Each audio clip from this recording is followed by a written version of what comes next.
नमः, सतगुरु नमः, श्री गुरुदेव नमः। संस्कृतार्धाम से गुरु प्यारी सात संगत को संस्कृतार कहते हुए रब्बी उपदेश के माध्यम से नानक दुखिया सब संसार इस पे प्रकाश डालेंगे। तो हिंदू, मुस्लिम, सिख, ईसाई, बौद्ध, जैनी, यहूदी, पारसी, हिंदुस्तान में 8 मत चलते हैं। सब मतों की दो ही मंजिल होती है, जब एक, चाहे हम किसी भी ग्रंथ पंथ को पढ़े, किसी भी धर्म से जाएं, किसी भी शास्त्र का हवाला दे, तो पहली होती है दुख निवृत्ति, के दुख चला जाए, और दूसरी होती है आनंद प्राप्ति। सनातन धर्म मतलब हम ईश्वर की संतान है, और उसमें ईश्वर को सच्ची आनंद स्वरूप बनाया कि ईश्वर परमात्मा आनंद है। बाइबल उसमें लव इज गॉड बताया कि गॉड जो है वो प्रेम है, प्रेम, आनंद, सुख, शांति। ये जैसे पानी, वाटर, H2O, जल, नीर, ये सब पानी है, लेकिन अलग अलग हमने बोल दिया, संस्कृत में बोल दिया, हिंदी में बोल दिया, पंजाबी में बोल दिया, H2O वाटर साइंटिफिकली नाम बोल दिया, लेकिन सब एक ही शब्द को दर्शाता है। जैसे आनंद, सुकून, प्रेम, शांति, प्यार, ये सब परमात्मा के ही नाम है, रस। तो सच्चिदानंद सनातन में कहते हैं कि ईश्वर सच्चिदानंद स्वरूप है, तो यहाँ भी आनंद आया। और बाइबल कहते हैं लव इज गॉड, यहाँ प्रेम आ गया, और प्रेम फिर उसी आनंद का नाम। और जपजी साहब भी हमें कहता है, जपजी जाप दत्त सवैये चौपाई साहब आनंद तक ही हम पहुंचेंगे। और इस्लाम वो भी हमें हक तक, तरीकत, शरीयत, तरीकत, मार्फत, हकीकत। हकीकत मतलब हक, मतलब सच, मतलब प्रेम, मतलब आनंद। तो ये सारे ग्रंथ पंथ जो भी है हमें इस आनंद की तरफ ही रास्ता दिखा रहे हैं, इस प्रेम शक्ति, इस रस, आनंद, सुकून, शांति की तरफ ही। तो सब ग्रंथों की दो मंजिल है कि दुख निवृत्ति, इस जीव का दुख जाए और इसको आनंद मिले। क्यों? क्योंकि ये सच्चिदानंद आनंद चाहना इसका नेचर है। किसी ने ग्रंथ पंथ पढ़ के, ये सब गुटके पढ़ के, 40 से पढ़ के, गीता रामायण पढ़ के नहीं इसने आनंद जा। भाई नेचर ही, जब माँ के पेट से पैदा हुआ, बाहर आया तो रोया, क्योंकि अंदर आहार मिल रहा था, हवा मिल रही थी। अब बाहर आया फेफड़ों से, बाहर से आहार भी चाहिए, दूध भी चाहिए, और रोने लगा। और कष्ट हुआ जब इसको पैदा होने में, रोया, आनंद की डिमांड की, सुकून गया इसका। तो पहले ही जिंदगी में आते ही, पहले मौके, पहले मोमेंट पे हमने आनंद की चाह की थी, और पैदा होने में जो कष्ट हुआ था इसलिए हम रोए थे।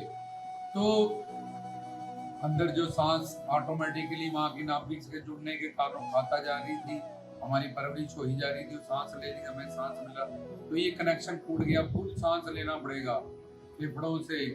तो ये सब पहले ही कदम पे तुम देखते हो कि हमें आनंद की ही डिमांड की थी। तो आनंद प्राप्ति और दुख निवृत्ति, दुख जाए और आनंद आए किस तरह से। और जो आनंद चाहने का नेचर है वो इसका स्वाभाविक है, नेचर है, इसी से सीखा नहीं इसने, ऑटोमेटिकली ही ये। हर कोई संसार में सबकी बुद्धि अलग अलग है, कोई कुछ खाने को पसंद करता है, कोई एक ही घर में कोई डाकू हो रहा है, कोई संत हो रहा है, कोई इंजीनियर हो रहा है, कोई डॉक्टर हो रहा है, लेकिन सबके थंब प्रिंट भी इस दुनिया में, माँ के पेट में जितने शरीर बन रहे हैं, एक ही माँ के 3 बच्चे 10 बच्चे, उनके भी थंब प्रिंट नहीं मिलते हैं, उनकी चॉइस नहीं मिलती है, कोई कुछ कहता है, कोई कुछ कहता है, कोई कुछ खाता है, कुछ खाता है, लेकिन सब में एक चीज मिलती है पूरी दुनिया में, कायनात में, कि हर कोई आनंद, सुकून, शांति, प्रेम ये चाहता है।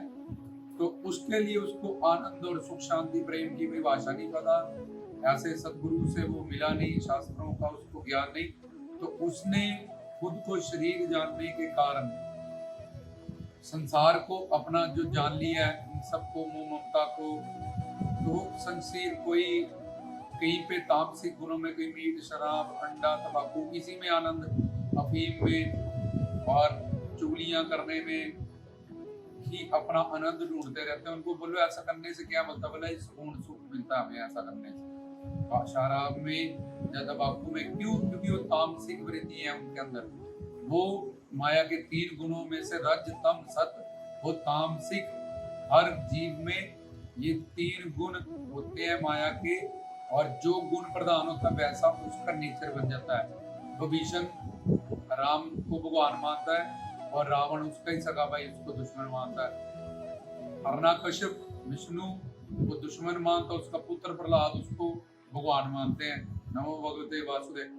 तो एक ही घर में अलग अलग बुद्धि होती है, सबकी अपनी अपनी नेचर अपने संस्कारों से कर्मों से बनती है।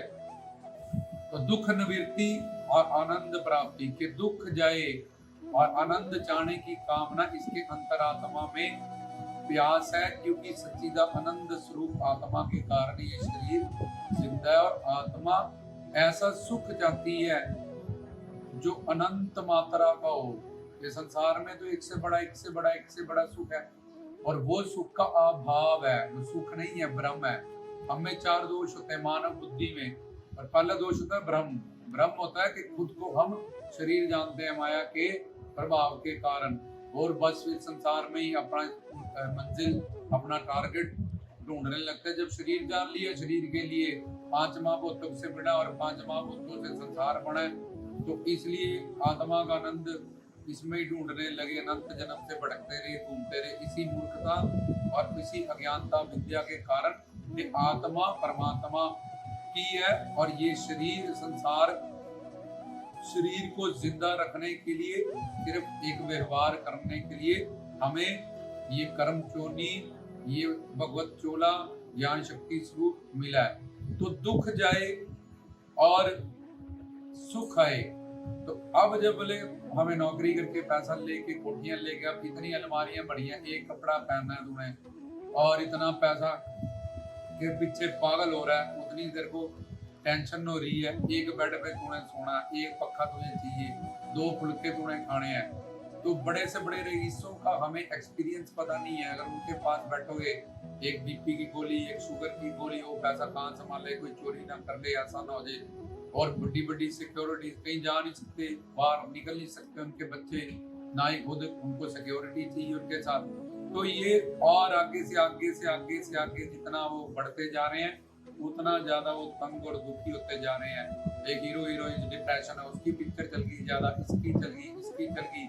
मैं पीछे हर फील्ड में कंपटीशन के कारण अपने से आगे देखते हैं तो डिप्रेशन हो जाता है, पीछे देखते हैं तो हंकार हो जाता है कि हम भी कोई चीज है। तो ऐसे ही ये मानव चोला सारी जिंदगी उसके अनंत जन्म बीतते जा रहे हैं। हमने सुख की परिभाषा समझनी है कि सुख होता है जो अनंत मात्रा का हो। अनंत मात्रा का बेअंत परमात्मा है, असीम है और खरी गुरु भगवान है। तो जब तक उसकी खोज, उसके पीछे उससे प्रेम, उसकी चाहत, उसका नाम अभ्यास नहीं करेंगे, उसको अंदर नहीं लगाएंगे, संसार में कुछ भी तुम पालो, आत्मा तुम इनकारी रहेगी। वो एक से बात एक कामना, एक से कोई भी कुछ भी लाके, रावण के पास सोने की लंका है, फिर वो सीता को उठा के ले गया। इंद्र के पास रंपा, उर्वशी, मेनका और कुबेर उसका सर्वेंट है, कितनी दौलत है उसके बाद, वो भी दुखी है। वो अहिल्या पे जाके, गौतम ऋषि की बीवी पे जाके अट्रैक्ट हो गया और उसके साथ दुष्कर्म किया, उसको श्राप मिला, सारी दुनिया जानती, उसकी पूजा बंद कर दी। कृष्ण भगवान ने बादल लेके आ गया, गोकुल को डबोने लगा, क्योंकि ये स्वर्ग में जितने देवता हैं, 11 स्वर्ग में, इनमें भी काम, क्रोध, लोभ, मोह, अहंकार, इच्छा, द्वेष, तृष्णा, ये भी बड़े पड़े हैं सारे उससे। इंद्र जाता है मैं बृहस्पति बन जाऊं, बृहस्पति जाता है मैं प्रजापति, प्रजापति जाता है मैं ब्रह्मा बन जाऊं, आगे से आगे दौड़ लगी है। तो सुख मेन जो बात समझनी है, सुख वो है जो अनंत मात्रा को और अनंत काल के लिए हो। और संसार में सुख का अभाव है, सिर्फ अभाव। अभाव होता है जैसे अंधेरे में रस्सी पड़ी है और हम उसको सांप समझ लें। कुत्ता हड्डी खा के चबा चबा के उसके दांतों से खून आने लगा, उसने समझा शायद हड्डी से खून आ रहा है, उसको खाता जा रहा है, चूसता जा रहा है, अपने दांतों से निकला हुआ खून ही वो पीता जा रहा है। और तीसरा बच्चा अंगूठा पीता, सोचता है लार है, इसमें से दूध आ रहा है, अपने थूक अपनी लार पीर के वो बड़ा आनंद माने। इसको कहते हैं ब्रह्म दोष, इसको कहते हैं सुख का अभाव। ऐसे ही संसार में कितने सुख है। खाना लगा, बड़ी खाई एक मटर पनीर, आनंद है, फिर खाओ, अब कैसे खाएं पेट भर के, नहीं खाओ तो आनंद है इसमें। कर रसगुल्ला खाया तो खा लिया 1 2 या 3, खाओ नहीं अब नहीं खा सकते, जो खाया था उसको याद कर लो, आनंद नहीं, ऐसा नहीं हो सकता। तो संसार, शादी की आनंद, गंदा गंदा गंदा बच्चे हो गए, बस खरीदती कार ले ली, कम हो कुछ भी लेके, बड़ा से बड़ा डिजाइनर सूट ले लिया, उसको देखते भी नहीं, अलमारी में पड़ा हुआ है। तो ये सब चीजें जो भी हमारे पास है, इनमें सिर्फ सुख का अभाव है, ब्रह्म दोष के कारण इनमें सुख नहीं है, क्योंकि सुख की परिभाषा ही नहीं है पहले आनंद की। सुख होता है अनंत मात्रा का, अनंत काल के लिए, और चिदानंद जो हमेशा बढ़ता जाए, हम ऐसा सुख चाहते हैं। जो अब संसार में एक से बड़ा एक है, लेकिन भगवान से बड़ा कोई नहीं है, इसलिए उसका सुख, उसका प्रेम, उसकी भक्ति, उसका आनंद भी असीम मात्रा का है। और अनंत काल के लिए जिसको एक बार मिल जाता है, वो उसके लिए वो संसार के ये नश्वर सुख को, मीरा रानी थी, ठोकर मार के चलेगी सबको, धन दौलत को वहां की महारानी थी। जा क्यों? क्योंकि आनंद ली। कबीरदास जी की कुटिया में जाके उसको आनंद मिला। बड़ी एग्जाम्पल, आमर खुसरो ने अपने गुरु की खंडाओं पे सारी दौलत को निछावर कर दिया था। ये बड़ी से बड़ी एग्जाम्पलें शास्त्रों में, सब पवित्र ग्रंथों पंथों में, बाइबल में भी लिखा है कि एक ईसा कहते हैं, एक सुई से तुम बोलोगे 100 ऊंटों का कबीला गुजर गया, मैं मान जाऊंगा। लेकिन बोला बड़ा राजसी बंदा, ईमान भ्रष्टा वैभव में पैसा धन दौलत इकट्ठा करने लगा हुआ, वो बंदा ईश्वर की तरफ चल पड़ा, ये मैं नहीं मानूंगा। क्योंकि राजस और ऐसा नशा है, उसको संसार में आके से आके कामनाओं को उसको पूरा करने है, पर तब भी वो तृप्त नहीं है। तो अब पहले सुख समझा, क्योंकि वाणी ने स्पष्ट कहा, और वाणी दुर्ग से आई है, सचखंड से परमात्मा ने आप बोल के बताया। किसी का गुरुओं पीरों संतों फकीरों ने इस पे एफिडेविट बना के मोल लगाई है कि ये दुर्ग की वाणी है, इसमें कोई संदेह नहीं है, इसमें कोई झूठ नहीं है। तो अब उन्होंने नानक दुखी है सब संसार, तो पहले सुख पता होगा तभी तो बोले हम तो बड़े सुखी हैं, हम तो कोई दुखी नहीं, हमारे पास तो करियाने की बहुत बड़ी दुकान है, हमारे पास तो बहुत गाड़ियां चल रही हैं, हमारे पास तो 36 पैंट कोट पड़े हैं, हमारे पास तो इतने डिजाइनर सूट पड़े हैं, हमारी भी इतनी गाड़ियां, जाता कितनी गाड़ी में एक में, सोता कितने बेड में एक में, खाता क्या 2 फुलके एट अ टाइम, सूट कितने पहनता है 2, माँ के पेट से ज्यादा कुछ नहीं ले जाएगा क्या, कुछ नहीं। तो फिर क्यों पागल हो रखा है इन सब चीजों के लिए, और अपने जीवन को व्यर्थ कर रहा है, खुद ही अपने आप को बेवकूफ, अज्ञानता और मूर्खता का प्रदर्शन भोले बाप के कारण लोग करते हैं। क्योंकि जब ज्ञान ही नहीं मिलेगा तो फिर पता ही नहीं होगा हमें। तो अब ये सुख की परिभाषा जान ली। अब हम संसार में देखते हैं कि ऐसा सुखी कौन है, तो वो है संत, वो है गुरु, जिनके पास ये बेअंत मात्रा का, अनंत काल वाला और हमेशा बढ़ने वाला सुख है। इसलिए भगवान और गुरु, संत पीर, इनके पास, इनको नानक दुखी है सब संसार, पर ये भी तो संसार में है संत महात्मा, पर इनको दुख क्यों नहीं मिलता, ये क्यों नहीं दुख मानते हैं? क्योंकि इनके पास ज्ञान है। ये इस बातों को, ये नित्य मुक्त सिद्ध संत है, जहाँ फिर साधना करके अपने प्रीतम प्यारे सदगुरु से इन बातों को समझ गए हैं, सुख दुख में क्या फर्क है। और अब आया नानक दुखिया सब संसार। तो अब सुख की परिभाषा तुमने समझ ली। अब देखो अपने संसार में तुम कह लो मेरे कोठियां खा रहे हैं, बच्चे हैं, ये है वो है। धृतराष्ट्र के 100 पुत्र थे, तब वो पुत्र वो में पागल था, महाभारत का युद्ध करा दिया, रावण के 100 पुत्र थे, तुम तो एक के पीछे ही पागल हुए रहते हो।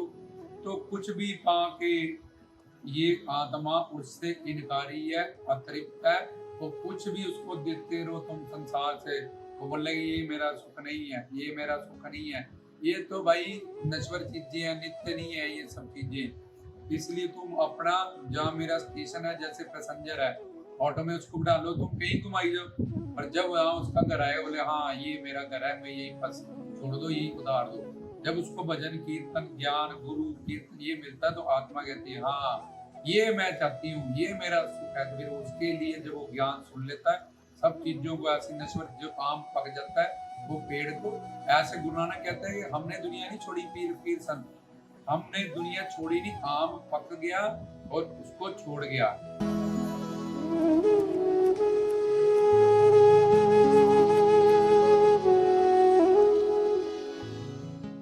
जैसे नारियल होता, अगर तुम उसमें नारियल पानी होता, खोपा करी, तुम कहते मलाई वाला नारियल दो, लेकिन जब गरी पक जाती है अंदर से, तो फिर वो पूरा उसको खोपा करके तुम निकाल लेते हो, पक गया वो, उसने ज्ञान, न्यास जाते हो पीर पे, कच्चे चावल बन गए हैं, उसने ऐसा ज्ञान सुना अपने गुरु से, सतगुरु से, उसको सब संसार का भेद हो गया। तो ये सुख है, तो ऐसा सुख कितने के पास है तुम खुद ही जजमेंट कर सकते हो। तो कुल जमा टोटल दुनिया में जितने भी दुख हैं उसको आद देविक, आद भौतिक, आध्यात्मिक, इन तीनों में आध्यात्मिक दुख होते हैं। इसमें मानसिक और दैहिक काम, क्रोध, लोभ, मोह, अहंकार का दुख और वात पित्त के पकड़ने से 148 बीमारियों का आयुर्वेद के हिसाब से, ना खाने से, ना पीने से, ना उठने से, ना सोने से वात बिगड़ गया, पित्त बिगड़ गया तो पेट से रोग शुरू हो जाएंगे तेजाब से, और कफ बिगड़ गया तो कोल्ड हो जाता है, उससे फिर आगे आगे आगे आगे करता करते दमा आ जाता है। ऐसे वात पित्त से हड्डियां दुखने लगती हैं, गोडे दुखने लगते हैं। ये सब वात पित्त कफ के बिगड़ने से हमें 148 रोग होते हैं। तो भक्ति करने से, नाम व्यास करने से इम्यून सिस्टम भी स्ट्रॉन्ग होता है, सब रोगों की औषध नाम। और जब हम सुनते हैं, जानते हैं, तो ऋषि मुनियों के पास, गुरु सतगुरु के पास बैठते हैं तो उनको वॉच करें वो क्या खाते हैं, किस तरह से अपने जीवन में उठते बैठते सोते हैं, क्या खाते हैं, कि ये सब एक एग्जाम्पल होता है। उनको अपना रोल मॉडल बनाओ, तभी वो इतने एनर्जेटिक होते हैं, क्योंकि वो हमेशा अपने जीवन को आयुर्वेद से उन्होंने बांधा होता है। क्या चीजें, क्योंकि शरीर में ही भक्ति करनी है, इसी शरीर से सब कुछ प्राप्त करना है, सेवा करनी। तो जब शरीर ही आयुर्वेद के हिसाब से तंदुरुस्त नहीं है तो फिर क्या करेगा बंदा, उसकी पहली जो सीढ़ी है वो खराब है। तो इसलिए ये ज्ञान भी हम साथ में जोड़ते हैं ताकि पता चले कि नानक, कबीर, फरीद, ये सब चीजों को भी साथ में इनका ज्ञान बांटते थे और देते थे। तो ये शरीर कर्म योनि में है, ये अनमोल है, इसको हीरा जन्म कहा गया। तो हम बात कर रहे हैं सुख की, सुख अनंत मात्रा का अनंत काल के लिए जो हमेशा बढ़ता जाए। और दुख है जो 3 कैटेगरीज में बढ़ेगी, आद देविक, आद आध्यात्मिक और आद भौतिक। आध्यात्मिक में आ गया मानसिक, काम, क्रोध, लोभ, मोह, अहंकार, और दैहिक वात पित्त कफ से। ये 2 तरह के होते हैं। प्रारब्ध जन्य कि बचपन से पोलियो है, एक आंख नहीं बनी, जब बचपन से उसको ये बीमारी हो गई है, वो मोटा होता जा रहा है बचपन से। ये प्रारब्ध पीछे कर्मों के, संचित कर्मों के निचोड़ के कारण जिसके पाप ऐसे ज्यादा होते हैं, वो बचपन से ही ऐसी बीमारियों से ग्रस्त हो जाते हैं। और एक होता है यहाँ अपनी मूर्खता से, खाना पीना उठना बैठना का, ऐसी गलत चीजों का सेवन करने से, आयुर्वेद को बिगाड़ने से जो बीमारियां हमें यहाँ लग जाती है। माँ के पेट से जो बीमारी नहीं थी, बीपी, शुगर, और एकदम फिट आए थे, वैसे तुमने अपने आप को नहीं संभाला, नहीं रखा, तो आगे जाके सब कुछ बिगड़ने लिया। लेकिन वो आने बिल्कुल फिट करके हमें पैदा किया था, उसको पता था कि ये मानव चूल्हा अनमोल है। तो ये प्रारब्ध जन्य होते हैं। कुछ तो जो बचपन से ही पोलियो हो गया, बचपन से ही ये बीमारी होगी, जब कोई भी हो गया, एक आंख खराब है बचपन से, जब सुनता नहीं है, ये भी अपने ही कर्मों से, प्रारब्ध जन्मों, संचित कर्मों के बहुत ज्यादा जब हमारे पाप होते हैं। कर्मी आवे कपड़ा, गुरबानी कहते तो गूंगा होगा, बोला होगा, अंधा होगा, काला होगा, गोरा होगा, मोटा होगा, ये सब तेरे कर्मों के हिसाब से तेरे साथ लिखा हुआ है। तो आद देविक, आद भौतिक। भौतिक होते हैं जो औरों की वजह से कष्ट मिलने जा रहे थे, एक्टिवी पे ट्रक वाले ने मार दिया, अपनी कोई गलती नहीं, अपनी साइड जा रहे थे, कहीं गए सत्संग सुनने, वहां रास्ते में जा रहे थे, कहीं बैठ गए, वहां मच्छर काटे पे, डेंगू बुखार वाला तो बीमार पड़ा 1 साल से। ये सब भी इसको कहते हैं जहाँ अपनी गलती ना, ऑफिस में थे, किसी ने दिया चुगली कर दी, अपनी बॉस को भड़का दिया, वो हमारे ऊपर चढ़ गया, चढ़ाई लेके हमें निकाल दिए। लेकिन ये आद देविक, आद भौतिक जो औरों से हमें दुख मिलता है, जैसे गुरुओं, पीरों, संतों, फकीरों को भी तत्ती तभी में बढ़ा दिया, किसी को चिन्हा दिया, किसी को शहीद कर दिया, किसी को लटका दिया। अब तुम जितने मर्जी जयकारे लगाओ, जो मर्जी करो। जब भी कोई भी संत इस दुनिया को समझाने आया, उसको बड़े अच्छे तोहफे दिए संसार ने, चाहे राम थे, चाहे कृष्ण थे, चाहे नानक थे, कबीर थे, फरीद थे, साहिबजादे थे, गुरु तेग बहादुर थे, गुरु अर्जन देव थे। तो ये सब का तुम इतिहास पढ़ सकते हो कि अवतारी पुरुषों के साथ इस संसार में क्या आ गया। जब चलेंगे तब लंगर लगे, जब गुरु जी जय जयकार है, राधे राधे हो रहा है, अब ये हो रहा है, अब बड़ी श्रद्धा हो रही है। यहाँ वो बैठते थे, यहाँ इनका ये डैरी है, इनका वो, तो जब जीते जी है, मूर्तियों में हम भाव जोड़ते हैं कि इसमें भगवान है, और शास्त्र कहते हैं गुरु साक्षात परमात्मा है, गुरु ब्रह्मा है, विष्णु है, शंकर है, पर वहाँ अपनी बुद्धि चलाते हैं, वहाँ हम भटके रहते हैं। तो ये ऐसी मूर्खता और भोले भाव का प्रदर्शन हमने सब गुरु पीर, और वो प्रिपेयर होने आता है कि मैं उस संसार में जा रहा हूँ जहाँ ये मुझे समाज नहीं जानेगा, क्योंकि ये माया के अंदर है और अंत जन्म के पापी दोष है इनमें। इस बात को पहले ही प्रिपेयर होके सचखंड से कि यहाँ कंदन, कुंचन, और हर तरह का इल्जाम इस संसार में संतों आत्माओं पे लग जाता है। पर जो पूर्ण कामिल संत हैं वो इनसे उबर के अपनी प्रतिष्ठा में ब्रह्म ज्ञानी का बड़े प्रताप, ब्रह्म ज्ञानी निरंकारा, कोई भी बादल सूरज को ज्यादा देर तक छुपा नहीं सकता। किरण पे तो अंधकार हो सकती है लेकिन सूरज पे अंधकार नहीं होती। तो आद देविक, आद भौतिक, अध्यात्मिक, तो जो औरों से मिलने वाले दुख है आद भौतिक संसार में संतों महात्माओं को जो तुम्हें मार दिए किन्होंने गलती से, ये तुम्हें बताया गया ऑफिस में, ये भी तुम्हारे ही कर्मों के कारण। तीनों का जो इसके पीछे आद देविक, आद भौतिक, अध्यात्मिक, इसके पीछे जो कारण है कर्मों आपो अपनी, तेरे कारण तेरे कर्म है। और आध्यात्मिक, आद भौतिक, आद देविक, ये ठंड आ गई, अब गर्मी आ गई, अब बारिश पड़ने लगी, अब ओले ओले पड़ने पड़े, बर्फ के गोले पड़ने लगे, तो ये सृष्टि अब फ्लड आ गए, अर्थक्वेक आ रहे हैं, ये महामारियां आ रही हैं, ये आद देविक, आद भौतिक, आध्यात्मिक दुख में ही आते हैं। ये कुल जमा टोटल तीनों में इसको बांधा गया। तो नानक दुखिया सब संसार, ये तीन दुख से हर कोई पीड़ित है। वैसे माया के कारण, पर क्यों सारा संसार, देखो एक आत्मा है जिसके कारण शरीर है, जिंदा है, एक परमात्मा है और तीसरा संसार है माया। आत्मा जा तो संसार में माया की शक्ति की होगी और जहाँ परमात्मा की होगी। अब माया तो जड़ है, ये जब जोत निकल जाएगी, जड़ है, शरीर जीरो है, इससे पता चलता आत्मा तो चेतन जीवित है, जिस शरीर में जाती है उसको भी जिंदा रखती है। इसलिए आत्मा परमात्मा की, आत्मा माया की नहीं हो सकती। माया तो जड़ है, नश्वर है, डेड है, जीरो है।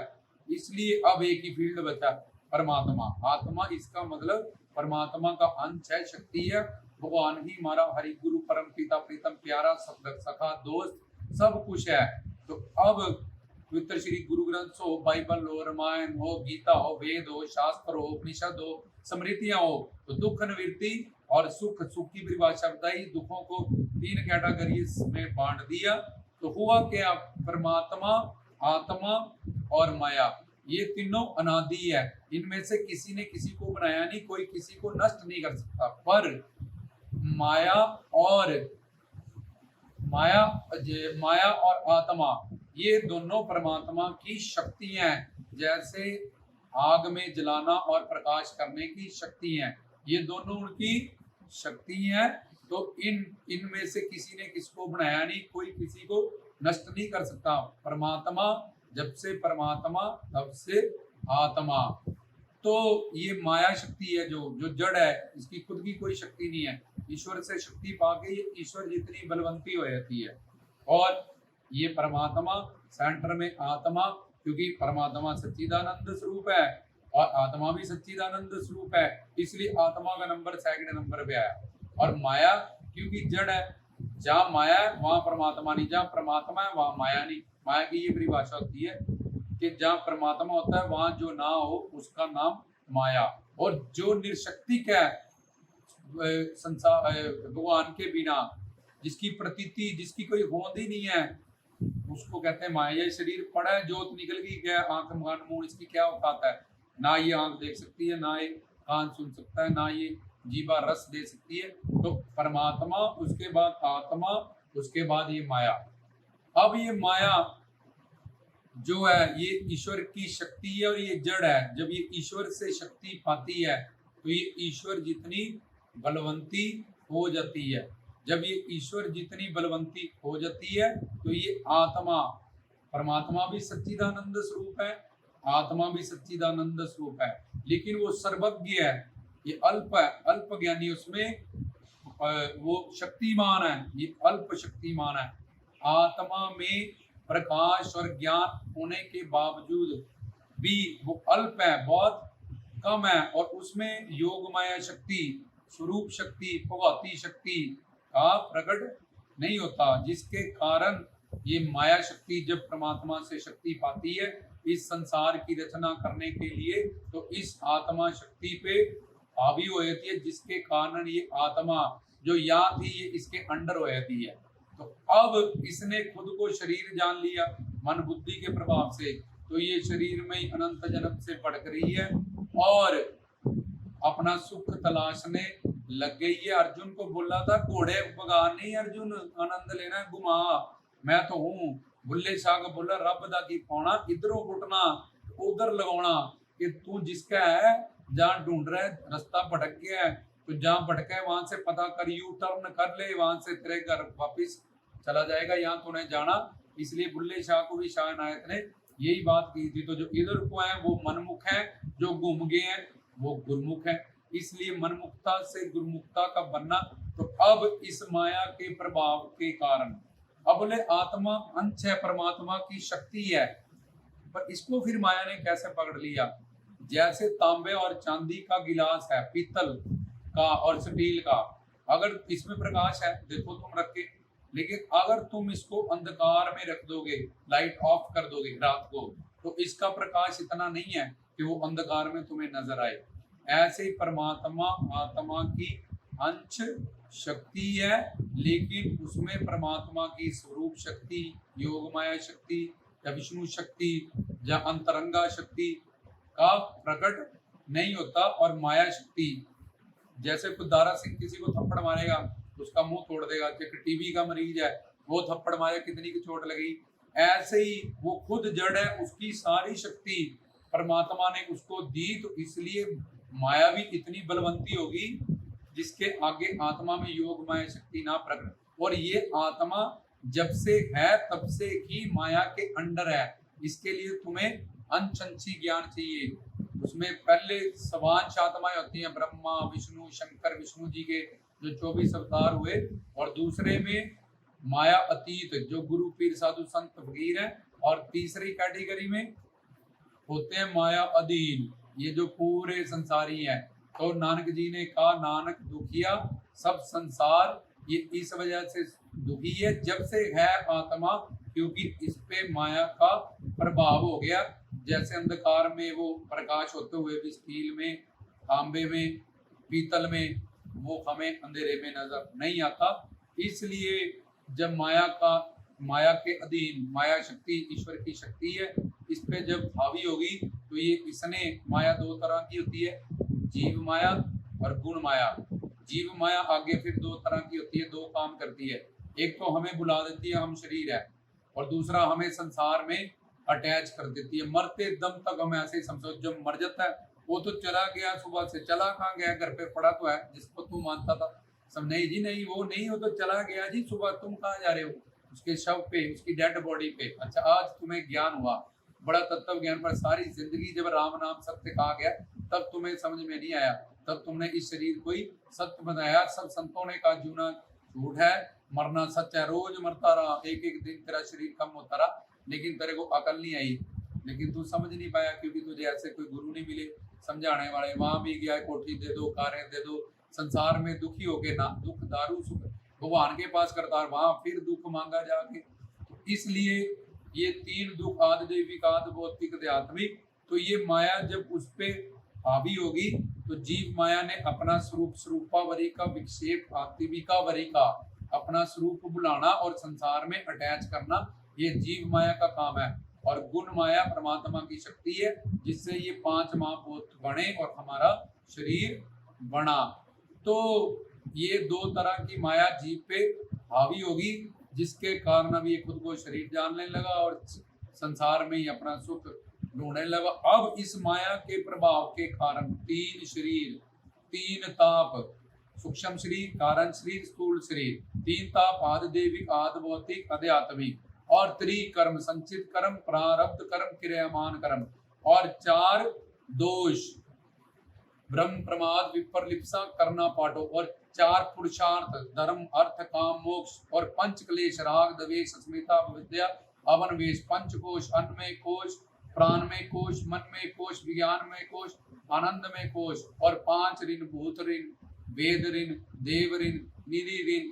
इन सब से ये इतनी सारी बीमारियां इस एक अज्ञानता, इस एक मूर्खता के कारण हम इन सब बीमारियों, फिर 84 लाख योनियों का कष्ट, अंडज ज्वेरज उद्वज स्वेदज, इन चार खानियों से पैदा होने का कष्ट, अंडों से, पसीनों से, माँ के गर्भ से, दत्ती के पेड़ से, फिर यम रातल तुरातल सिरातल, ये तुम्हें जो बताए थे, इन नरकों का कबूंग सबूंग, यमदूतों की यहाँ पे मार, माँ के पेट में उल्टा लटकने का, 9 महीने का कष्ट।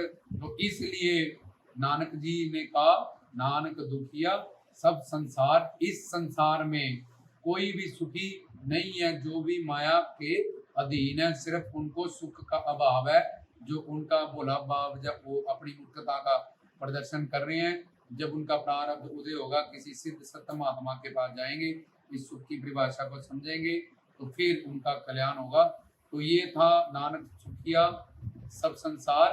पर सुख कैसे मिलेगा, ये भी सिमरो सिमर सुख पाओ का भी सुनिए, मन रखिए भाव, दुख पर हर सुख कर ले जो, उसकी भी एक सारी विस्तार ज्ञान गुरबानी में हमें दिया गया। तो क्यों लिखा गया सब संसारों, कितनी तरह के दुख है, और माया के कारण ये जीव इतना दुखी है, इतना दुख भोग रहा है, पर इसकी बुद्धि में एक अहंकार है, ये गुरुओं पीरों के, मैं संसार में सुख ढूंढ के ही रहूंगा, मुझे नहीं मिला उसको मिला होगा, मेरी बीवी नहीं अच्छी उसकी अच्छी होगी, मेरे बच्चे नहीं अच्छे उसकी अच्छी होगी, मेरे पास ऐसा नहीं है तो उसके पास ऐसा होगा। तो इसी चक्कर के कारण, वो अनंत जन्म बुद्धि के इस अहंकार के कारण इस संसार में सुख है, और अपनी अज्ञानता, सही ज्ञान ना मिलने के कारण ये माया अधीन जीव दुखी था, दुखी है और दुखी रहेगा।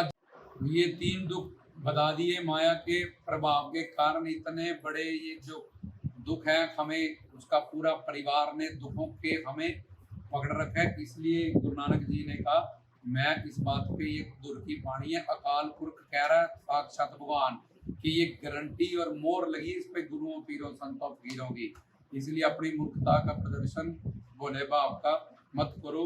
तुम मेरी संतान हो, तुम्हारे अंदर आनंद की कामना है, सुकून की कामना है, पहले सुख जान तो लो कि सुख होता क्या है, वो है किसके पास है, मिलेगा कैसे। फिर उसके लिए ये अपना मानव चोला जो तुम्हें मिला है, एक मौका, 84 लाख योनियों के बाद ये मानव शरीर में, हमने बताया कि कितना बड़ा चक्कर है और कितना टाइम लग जाता है, करोड़ों कल्प, 4 अरब 32 करोड़ 40 लाख 80 हजार वर्ष का एक कल्प होता है। ये फिर तुम सोचते हो फिर हो जाएंगे मनुष्य, लड़का लड़की अगली बार फिर मिल जाएंगे गुरु जी, तो बस ठीक है हमारा काम बन जाए, ऐसा नहीं होने वाला है। इसलिए 84 लाख जोनी का चक्कर, कम से कम इतना कमाओ, इतनी भक्ति तो करो, इतना पुण्य दान करो कि तुम्हें मानव चोला साधना तुम्हारी शुरू हो जाए, अगली बार कम से कम मोक्ष मुक्ति, ये प्रेम आनंद सुकून शांति ना मिले तो मानव चोला तो कम से कम मिल जाए। तो रामदास की तरफ से गुरु प्यारी सारी साध संगत को सदगुरुदास।